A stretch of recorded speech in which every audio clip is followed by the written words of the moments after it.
Why is it that some people think that highly sensitive people are a pain in the ass? I say that in jest, and I'm not making fun of highly sensitive people, but there really is a very big perception that it's tough being a highly sensitive person and it's hard being someone who's with a highly sensitive person. So I want to tell you a little bit about some of the research. Highly sensitive children that are raised in environments that are responsive to them, that are able to meet their needs, end up growing up not having any issues. They kind of glide through life, and I don't think that people even know that they're highly sensitive, and it's very possible that the highly sensitive person doesn't even have a clue that they're highly sensitive. Here's where the challenge is. Highly sensitive children that are raised in environments that are not responsive to them end up having higher incidence of anxiety and depression. It totally makes sense, and many of us have felt like we were raised in environments where nobody got us, we didn't fit in.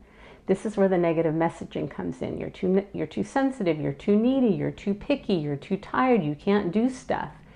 And so we get that from our environment, and then we grow up and we continue to tell ourselves that.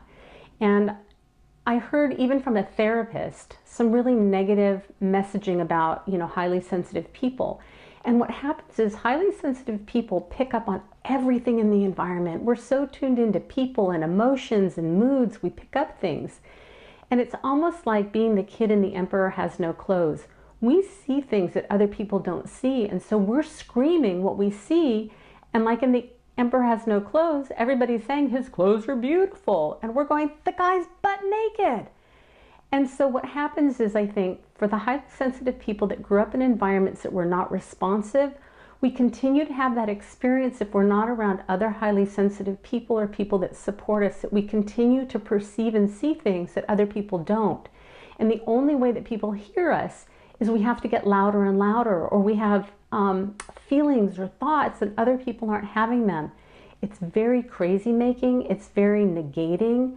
And what I really want to bring attention to is if people, not only the HSP, but the people around them, can really validate what the experience is of the HSP, and the HSP has to do it too, then I think that need to call out what's so different really calms down.